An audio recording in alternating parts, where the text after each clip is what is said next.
Hello les amis, j'espère que vous allez bien. Moi c'est Stécie du compte Instagram et de la chaîne Les Sœurs Fileuses et aujourd'hui on se retrouve pour une nouvelle vidéo. Ça fait un petit moment que je n'ai pas filmé face caméra, je crois que la dernière fois ça remonte à octobre-novembre et depuis j'ai retrouvé un nouveau travail, il a fallu que je trouve une organisation et donc je n'ai pas pu vous filmer de vidéo avant aujourd'hui, même si pour vous, vous avez quand même eu le tuto du sac Carrie et 2-3 autres tutos assez rapides. En fait ces vidéos étaient déjà réalisée depuis un petit moment, mais du coup aujourd'hui on se retrouve pour une nouvelle vidéo qui est le tag de Alice de la chaîne al.ce. Je vous mettrai son compte en barre d'infos bien entendu, qui est le tag au revoir 2024, bonjour 2025. Et justement, même si on est en février, je tenais à vous souhaiter une belle et heureuse année. J'espère que cette année vous apportera plein de belles choses, que vous réaliserez tout ce que vous souhaitez. Et donc du coup je ne vais pas tergiverser plus longtemps et on va commencer par la première question de ce tag qui est quels sont mes patrons préférés de 2024. J'ai beaucoup cousu en 2024, il y a beaucoup de patrons que j'ai appréciés, mais il y en a trois qui se sont vraiment démarqués. Le premier, et je pense que c'est vraiment mon coup de cœur de l'année, c'est la robe Lison de Maison Cobalt. C'est une marque que je ne connaissais pas forcément et que atelier.mariejonquille m'a recommandé lors d'un sondage Instagram. Elle m'a fait découvrir cette marque. Au départ, voilà, je trouvais les modèles sympas, mais il n'y en avait pas un qui m'avait vraiment attirée. Puis il y a eu la robe Lison et là, coup de cœur direct.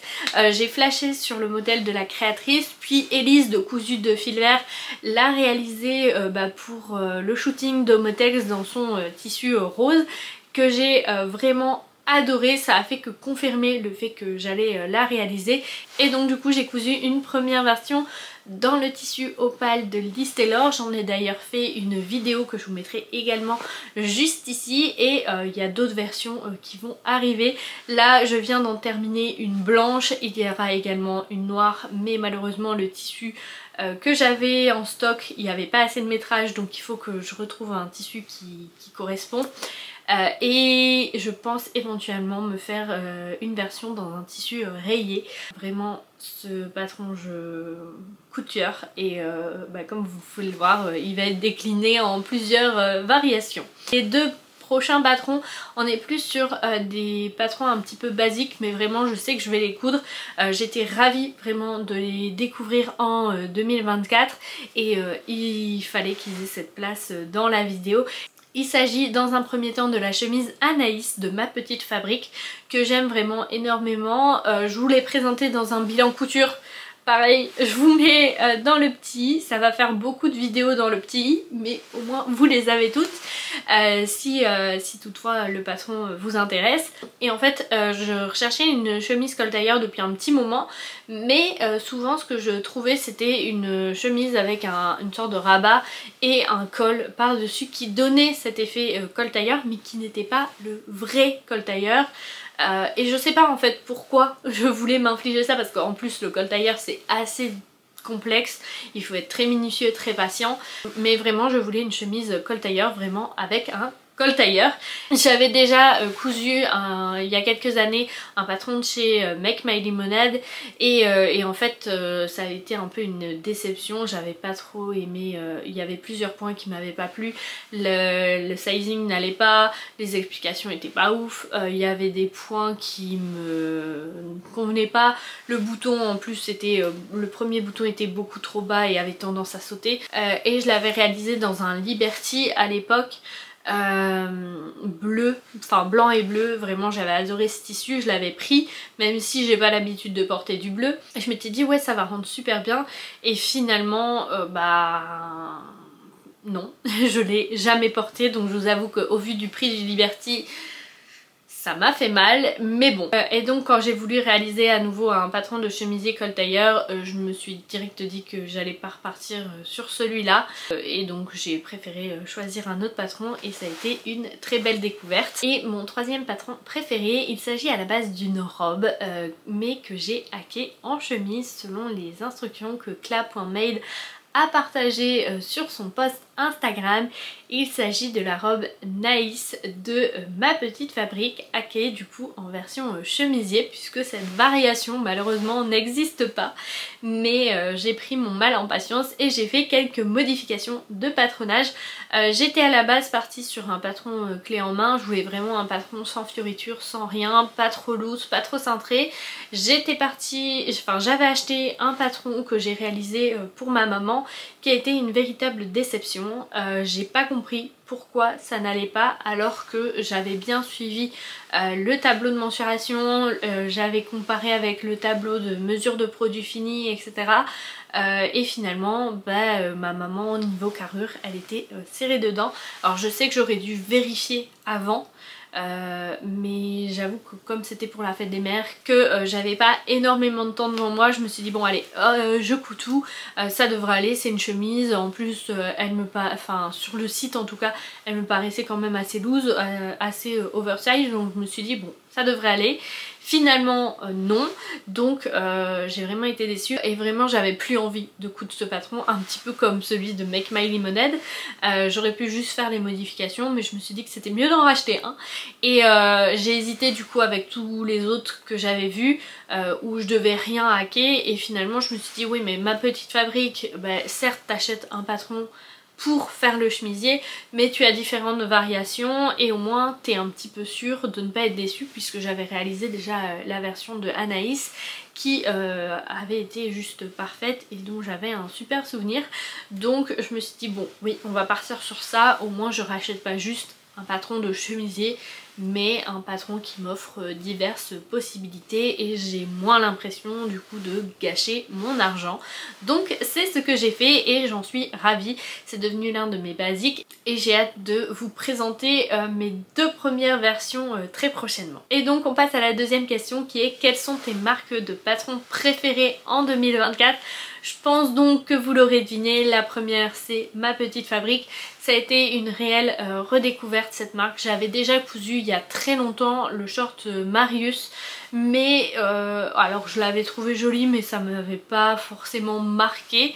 Et puis voilà, il y a eu tellement de patrons différents, de créatrices différentes que cette marque là je l'ai un petit peu oubliée. Puis en 2023 il me semble on a énormément entendu parler du patron César qui pour le coup en 2023 ne me tentait pas forcément et en 2024 m'a beaucoup plu, d'ailleurs je l'ai réalisé également et j'ai également une veste, la veste Émile que je souhaite coudre en 2025.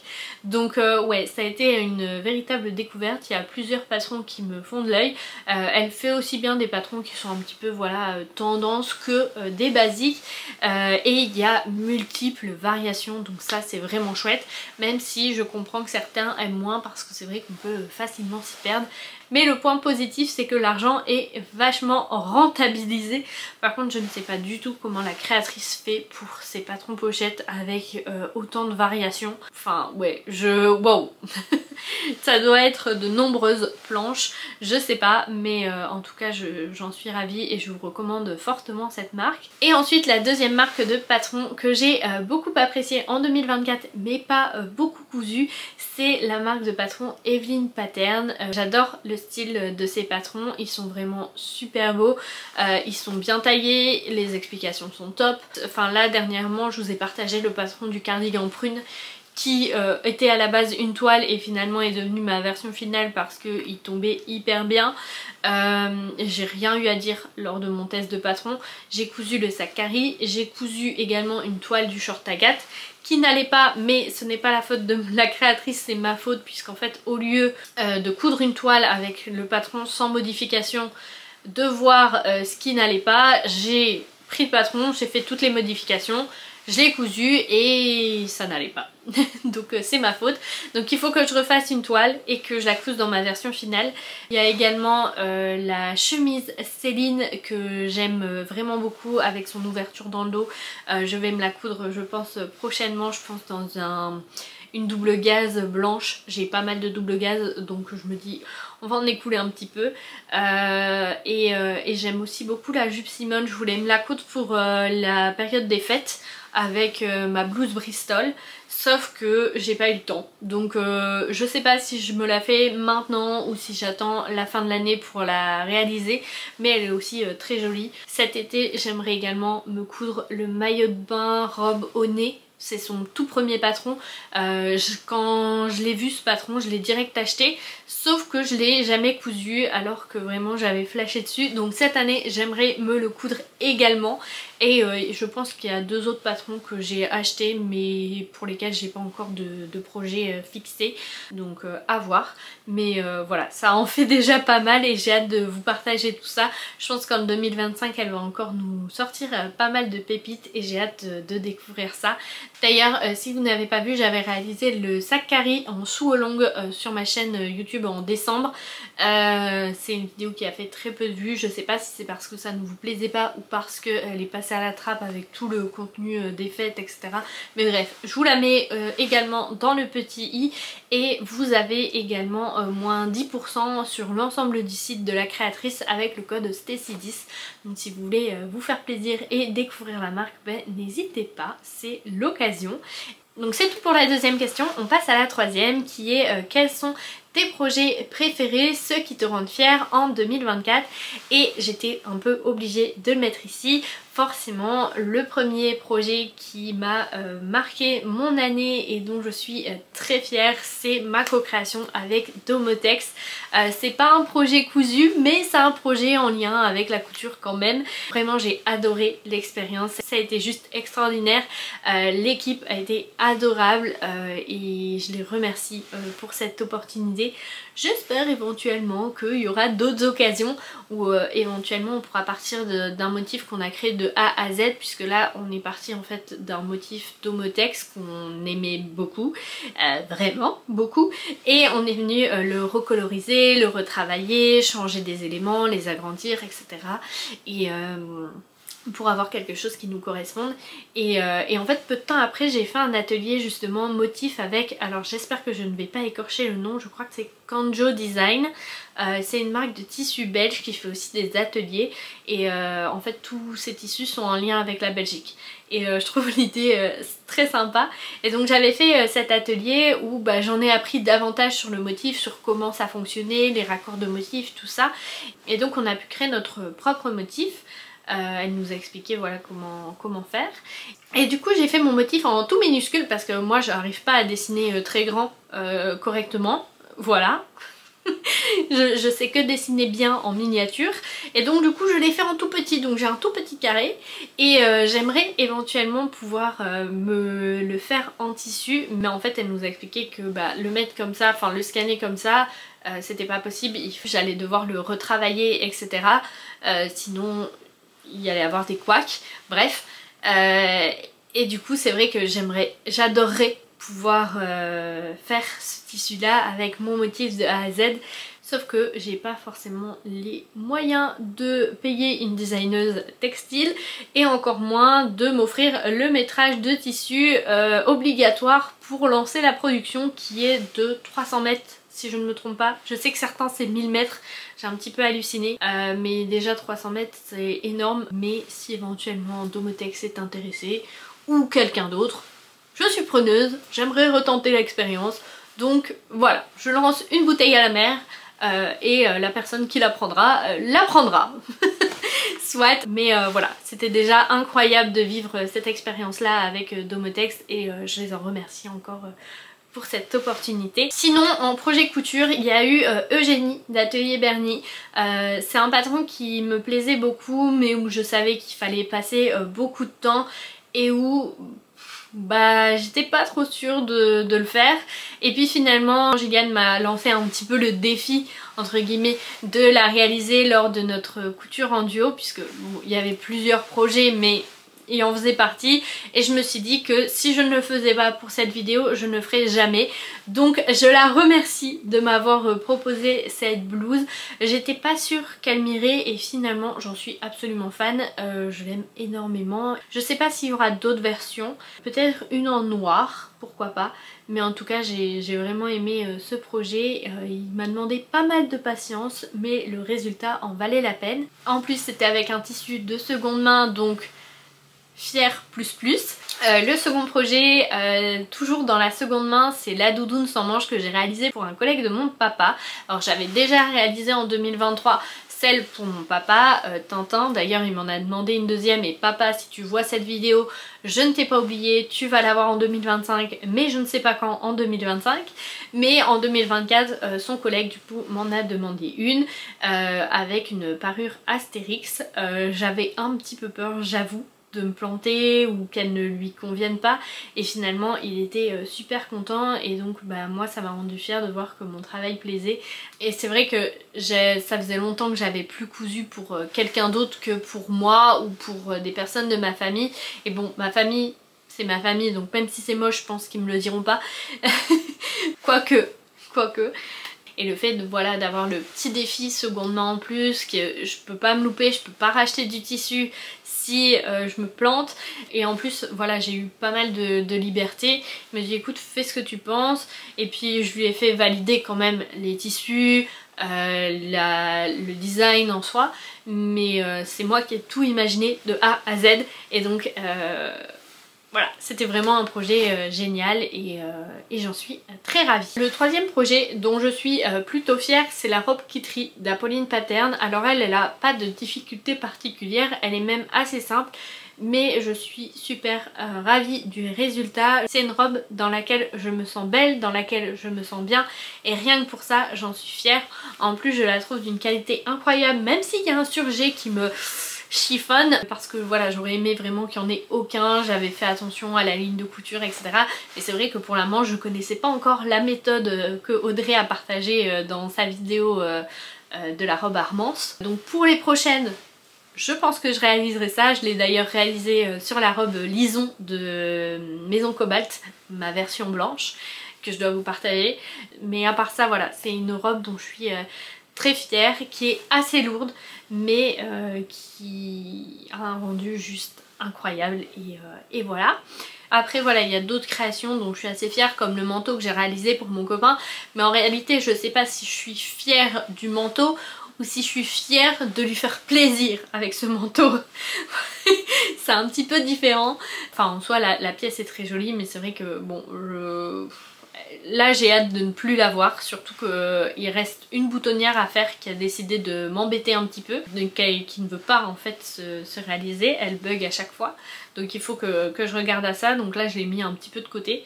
C'est un projet que j'avais commencé en fin 2023, début 2024 et que je n'ai pas fini.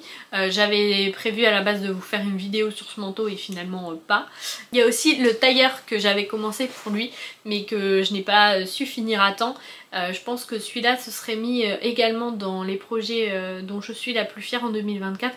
Mais on en reparle fin 2025. Peut-être que voilà, j'en serai, ce sera la pièce dont je serai fière en 2025.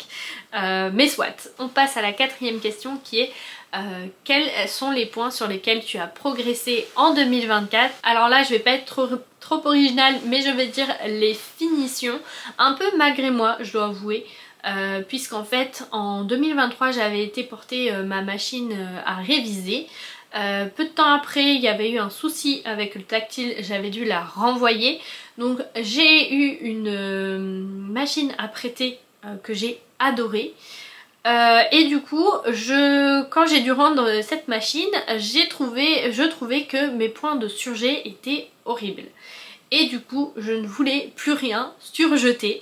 Je me suis donc amusée cette année à faire pas mal de choses doublées, pas mal de choses en couture anglaise, pas mal de choses gancées, juste parce que je trouvais mes surjets horribles depuis que je n'avais plus cette machine.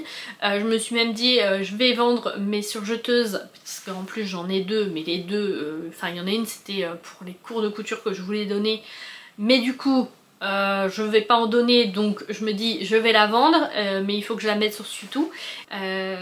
Et l'autre que j'ai acheté, je crois, il y a 4 ans, et ben ouais, les surgés me plaisent pas. Alors il y avait le fait que j'avais pas changé mes aiguilles depuis longtemps, mais sur du chêne et trame, vraiment elle me fait des points horribles. Sur la maille ça va, mais sur le chêne et trame c'est compliqué. Et en fait je pense que c'est dû notamment au fil, parce que là j'ai dû faire un surjet pour ma robe lison. J'ai mis les fils qui avaient été fournis avec la machine à la base, et le surjet est correct. Il est pas parfait mais il est correct. Et en fait c'est des fils qui coûtent 10 € le cône, et je me dis non mais enfin la couture ça coûte assez cher, je vais pas en plus mettre des cônes à 10 €. Enfin, ou à ce moment là je ne surjette plus qu'en noir et blanc, ce qui en soi est pas une mauvaise idée. Et enfin pour ça du coup je préfère faire mes coutures anglaises ou mes trucs, parce que ouais, enfin non, je mettrais pas 40 € pour 4 cônes de surjeteuse. Alors oui, ça va me tenir longtemps, mais il faut pas déconner non plus. Donc ouais, je sais pas trop ce que je vais faire avec ces surjeteuses. Je sais qu'à terme je vais les vendre, mais c'est vrai que là j'avais été voir chez un repreneur, vous savez les gens qui rachètent et qui revendent derrière, enfin qui rachètent des objets d'occasion et qui les revendent. Je sais plus comment ça s'appelle, mais bref, j'ai été voir là et il me la reprenait pour, enfin il me les reprenait pour des bouchées de pain, et je me suis dit ouais non, à ce prix là c'est pas la peine. Puis je me suis dit bah est-ce que je les mettrais pas sur Sutou, sauf que je sais pas trop, comme c'est, enfin faut l'envoyer etc, j'ai peur de tomber sur quelqu'un de pas très honnête on va dire, et qu'on dise que la machine va pas alors qu'elle va très bien. Et de ne pas avoir mon argent, même si je pense que c'est quand même un peu plus sécurisé que Vinted, mais bon, il y a toujours une appréhension on va dire.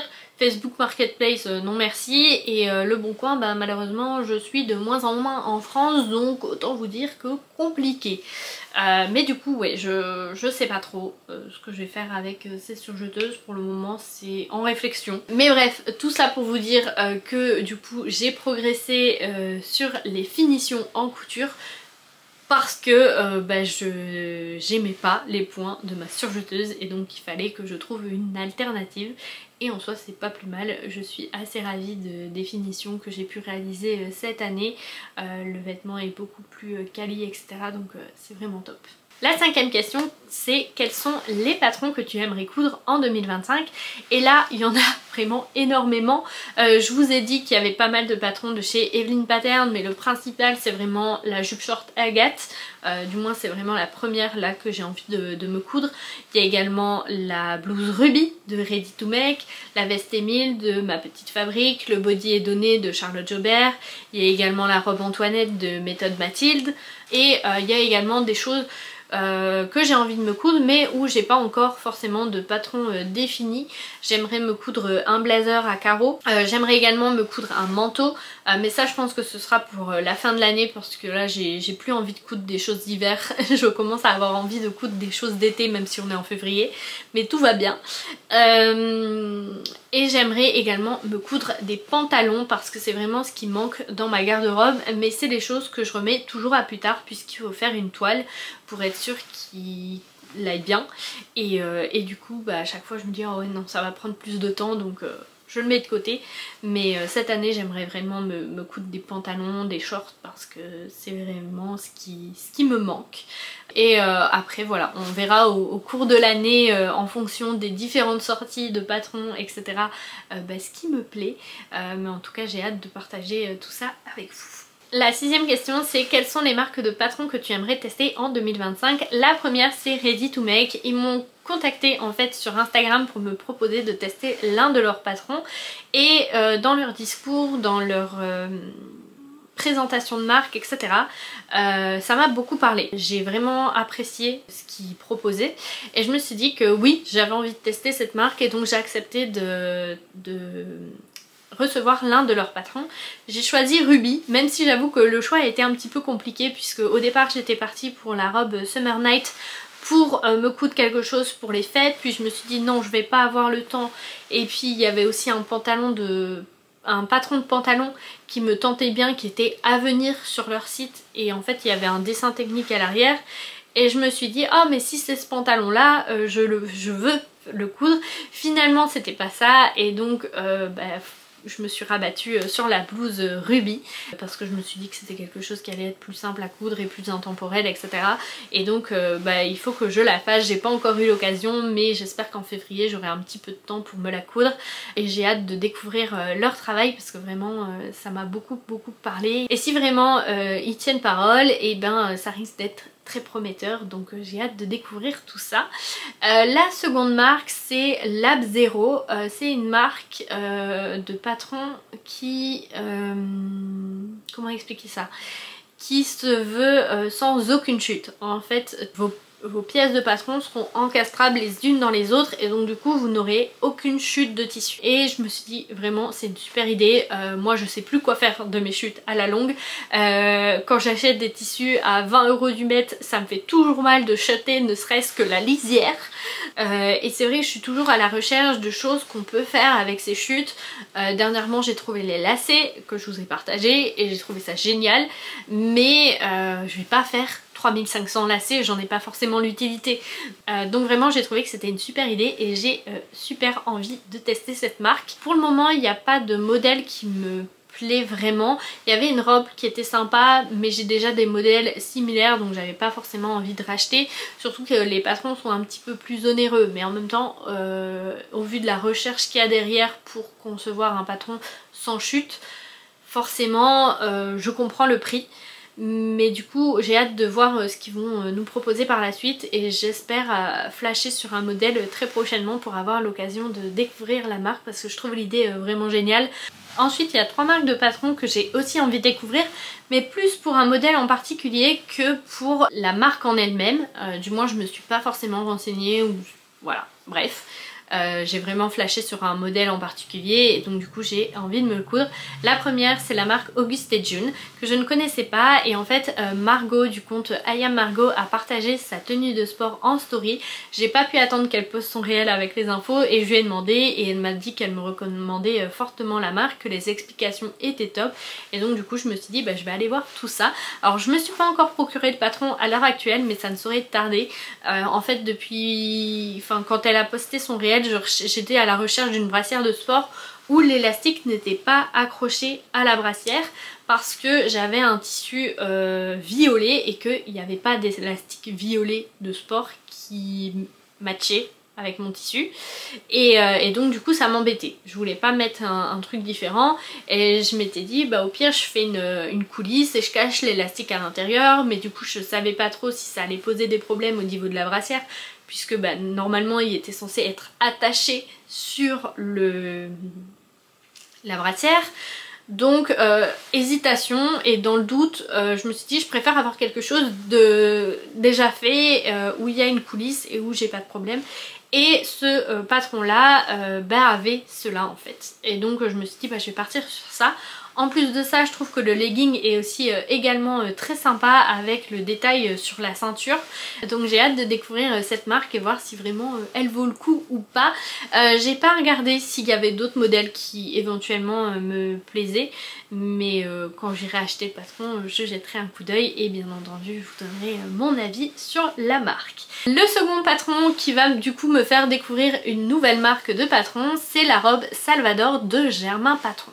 À vrai dire c'est un patron que j'ai depuis la sortie en 2023 si je ne me trompe pas, sur lequel j'avais vraiment eu un coup de cœur pour la version de Cyrielle, mais je ne l'ai pas cousu puisque le tissu dans lequel je l'imaginais, j'en avais pas assez de métrage au départ. Puis j'ai une hésitation au niveau de la longueur. Je me suis dit que ça serait mieux en robe courte, puis elle est sortie en robe courte et effectivement je me suis dit oui ça sera mieux.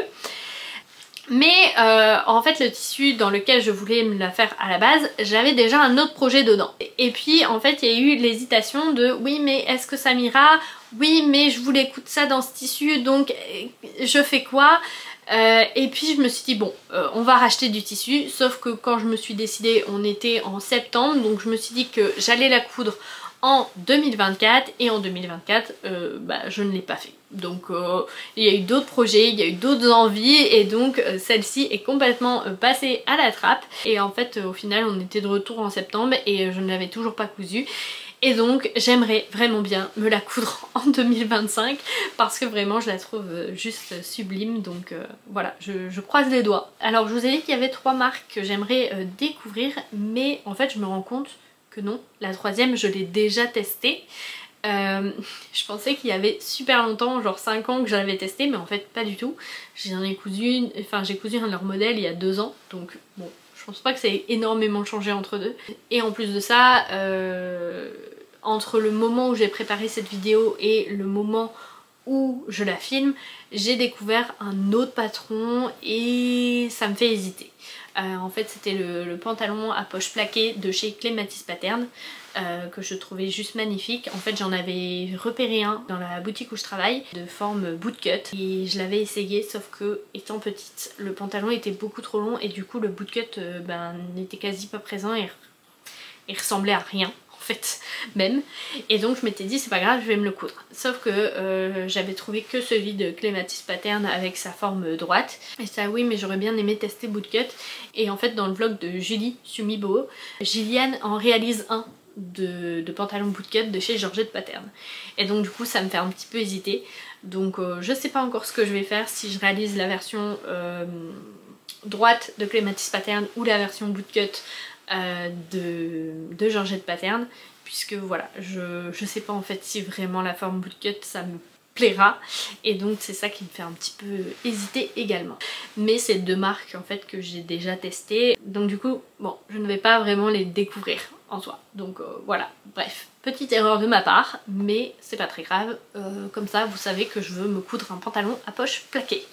Vous m'excuserez pour la lumière un petit peu changeante, mais je ne contrôle pas le soleil, donc bon, j'espère que ça ira malgré tout. Et en plus de ça, j'avais plus de batterie, donc c'est possible que je n'ai pas la même tête ou que je ne suis pas placée au même endroit, mais bref. Du coup, la 7e et dernière question, c'est donc quel est mon challenge de 2024? Et à vrai dire, il n'y en a pas que un, il y en a plusieurs. La première serait donc de réduire de manière assez conséquente mon stock de tissus, puisque là je crois que j'en ai plus de 70 en stock. Alors il y en a c'est des petits coupons et je vous rassure c'est un stock que j'ai étalé sur 15 ans de couture et non pas sur 3 ans, hein. Je n'ai pas, faut pas abuser non plus, mais c'est vrai que j'ai tendance à beaucoup accumuler les tissus. Il y en a que j'ai vendus, il y en a que j'ai donné, mais il y en a où j'arrive pas à m'en séparer. En plus de ça, j'ai travaillé dans des magasins de tissus, donc ça n'a pas forcément aidé puisque j'avais des réductions personnelles, etc. Il y a un magasin à Namur aussi où j'ai les prix professionnels puisque j'ai mon auto-entreprise, et donc à chaque fois que j'y vais, je repère 2-3 tissus et je me dis ah mais oui mais du coup ça revient pas cher, et finalement je ressors avec un ticket à 60 voire 100 €. Outre le fait de ça, je suis également une bonne poire lorsque on fait des promotions du type solde, Black Friday, offre moins 30%, voilà, je regarde toujours et il y a forcément toujours un tissu qui me tente. Quand il y a de nouvelles collections, j'en ai toujours envie, et bon, il y a des moments où j'arrive à me freiner, d'autres pas, comme chez Maison Blue Mood. Tout ça fait que j'ai beaucoup accumulé de tissus, et comme je ne les ai plus forcément en visuel comme avant tout le temps, j'ai pas conscience en fait de ça, et du coup j'achète et le stock ne réduit jamais.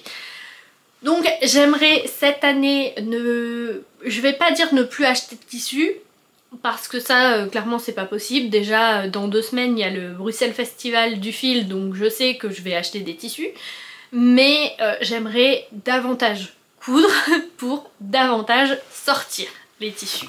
Voilà, il y a des tissus qui sont là depuis quand même pas mal de temps, et je pense que à un moment donné il va falloir que soit je me décide à les vendre, soit que je me décide à les coudre, parce qu'à chaque fois il y a des nouveaux patrons, il y a des nouvelles choses dont j'ai envie, et du coup ça reste là et je ne les couds jamais. Après voilà, il y a une grande partie de mon stock aussi où j'ai acheté des box Charlotte Jobert mais j'ose pas me lancer. Il y a une bonne partie aussi où c'est des shorts et des pantalons, et du coup faut faire des toiles, et où je me me dis oui mais du coup je vais peut-être liquider ça avant et du coup après j'ai plus de viscose et je me dis ah mais oui mais j'aimerais bien me coudre cette robe et j'aimerais bien ça et du coup je rachète. Il y a vraiment que les tissus viscoses où ça tourne assez régulièrement. Il y en a peut-être 2 ou 3 qui sont là depuis des années, mais sinon en général les viscoses ça va. Je les écoule assez facilement, mais tout ce qui est gabardine, trucs pour pantalons short et également les trucs pour les bodys, ça c'est un petit peu plus compliqué, mais cette année il va vraiment falloir que je me bouge voilà, pour coudre tout ça.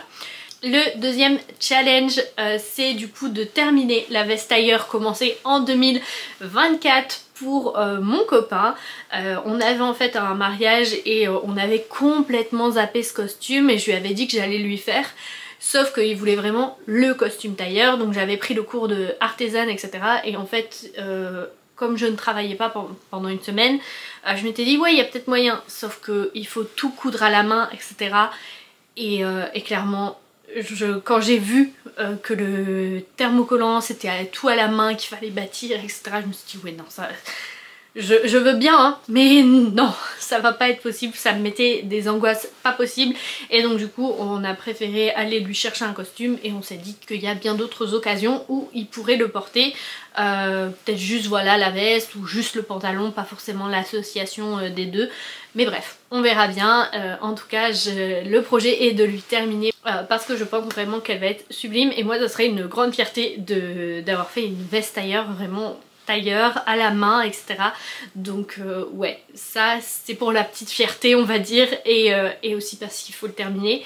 J'avais commencé à filmer une vidéo mais voilà quand j'ai vu tout le travail qu'il y avait je l'ai un peu délaissé cette vidéo. Je sais pas si ça vous intéresse et que vous souhaitez que je la reprenne parce que malgré tout je pourrais pas vous expliquer vraiment ce que je fais puisque c'est un cours artisan donc je vais pas vous expliquer étape par étape le projet alors qu'il y a un cours.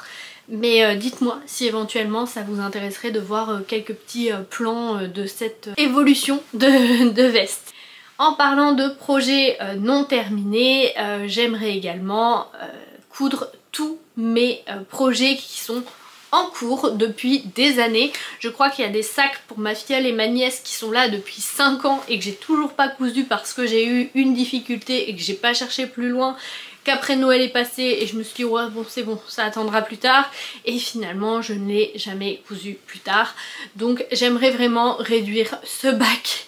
S'il est déjà réduit de moitié c'est pas mal, s'il est réduit totalement à la fin de l'année c'est encore mieux, mais je pense que dedans j'ai dû mettre des toiles etc. donc à voir. Mais en tout cas il faudrait vraiment que je fasse tous mes encours. Et ensuite en challenge secondaire on va dire, il y a un challenge que j'avais mis en 2024 mais que j'ai pas réussi à faire en 2025, c'est de coudre ma lingerie. Et comme je vous ai dit ça pourrait notamment réduire une grande partie de mon stock, mais c'est vrai que je sais pas pourquoi j'ai cette appréhension. J'ai déjà cousu un body donc je vois pas pourquoi j'arrive pas à faire les autres. Mais ouais j'aimerais bien coudre au moins 2-3 bodys et éventuellement le soutien-gorge de la formation Le Boudoir Français que j'avais acheté il y a je crois 2 ans et que je n'ai toujours pas fait. Sa formation corset aussi me tente pas mal. Et en plus j'ai un tissu que j'imagine bien dedans donc je me dis pourquoi pas. J'aimerais également beaucoup me remettre au modélisme, alors pas pour vendre mes patrons parce que c'est énormément de boulot et je me vois pas pour le moment reprendre cette partie là, mais pour certains modèles je me dis que c'est quand même bête de dépenser 10 € pour un tel patron et aussi parce que j'aimerais faire parfois des modèles un petit peu plus complexes, un peu plus travaillés et c'est vrai que je trouve pas forcément toujours ce que je veux dans le commerce. Donc j'avais notamment acheté la formation de moulage de chez Artesane. J'avais acheté également plein d'autres formations en plus de celles que j'avais suivies pendant 1 an pour me former au modélisme. Et c'est vrai que je les ai jamais faites finalement. Donc j'aimerais me mettre à tout ça. Mais c'est vrai que j'ai que 24 heures dans une journée, 7 jours dans une semaine et j'ai pas toujours le temps de faire, du temps à consacrer à ça. Et je me dis ne serait-ce que pendant que je couds, mettre peut-être le cours et même si je ne le suis pas de A à Z et que je vais pas faire en même temps qu'elle, bah, j'aurai déjà intégré certaines infos et quand je déciderai de m'y mettre, et bah j'aurai déjà peut-être quelques trucs, ah oui mais ça je me rappelle j'avais entendu on fait ça comme ça, et hop je pourrais les faire et les intégrer. Mais c'est vrai que c'est un projet qui me tente un petit peu, et pareil ces formations que j'ai achetées et que j'ai jamais suivies, bah, c'est de l'argent un petit peu perdu, donc j'aimerais vraiment le rentabiliser un petit peu, même si c'est que pour moi. C'est tout du coup pour ce tag, j'espère qu'il vous a plu. Avant de clôturer cette vidéo, je voulais faire un petit point YouTube et Instagram et vous remercier surtout d'être de plus en plus nombreux sur ces deux plateformes à me soutenir. Sur YouTube en 2024 on a atteint les 1000 abonnés et même les 1400 abonnés, donc c'est génial, je vous en remercie. Et sur Instagram j'ai vu que les tutos que j'avais fait juste avant Noël vous ont beaucoup plu et on a atteint les 3300 abonnés, c'est incroyable. Donc j'ai bien pris note que vous aimez les tutos courts et je vais essayer de vous en faire davantage en 2025. J'aimerais vraiment développer mes réseaux sociaux en 2025, même si c'est vrai que va falloir que je trouve une organisation meilleure que celle actuelle, parce qu'en plus avec le travail qui a des horaires variables, qui changent parfois à la dernière minute, en fait j'ai un contrat où il y a des semaines où je peux faire 10 heures et il y a des semaines où je peux faire 30 heures, ce qui fait que pour l'organisation c'est pas toujours facile, surtout quand ça change à la dernière minute. Donc voilà, il va falloir que je trouve une bonne organisation. J'ai remarqué déjà que ces derniers temps que j'étais un petit peu plus productive. Dès que j'ai une heure pour coudre, je la prends. Dès que j'ai un petit peu de temps pour ci ou pour ça, je la prends. Mais c'est vrai que des fois, je me rappelle que mince, j'avais ça à faire en priorité avant. Et comme là, en soi, j'ai filmé la vidéo, mais avant ça, j'aurais dû appeler pour mes papiers etc, et je ne l'ai pas fait, donc il va falloir que je fasse ça en priorité après cette vidéo. Mais bref, en 2024 je vous avais dit que j'aimerais réaliser 2 vidéos par mois sur cette chaîne YouTube, chose à laquelle je n'ai pas su m'y tenir, et je pense pas qu'en 2025 j'y arriverai. Si déjà j'arrive à faire une vidéo par mois, ce sera top. Et d'ailleurs n'hésitez pas à me dire quelle vidéo vous souhaitez que je privilégie, si c'est les bilans couture ou si vous souhaitez que j'alterne entre bilan couture, vlog, etc. Bref, dites-moi tout ça en commentaire. Côté chiffres, forcément je me doute que ça dépendra du contenu que je vous propose, donc je ne me mets pas la pression, mais idéalement j'aimerais bien atteindre les 5000 abonnés sur Instagram et les 3000 abonnés sur YouTube. Après si ce n'est pas le cas, ce n'est pas grave. En tout cas j'espère que mon contenu continuera de vous plaire. Ceux qui ne sont pas abonnés, je vous invite à nous rejoindre. Moi je vous fais du coup de très gros bisous et je vous dis à très vite. Bye!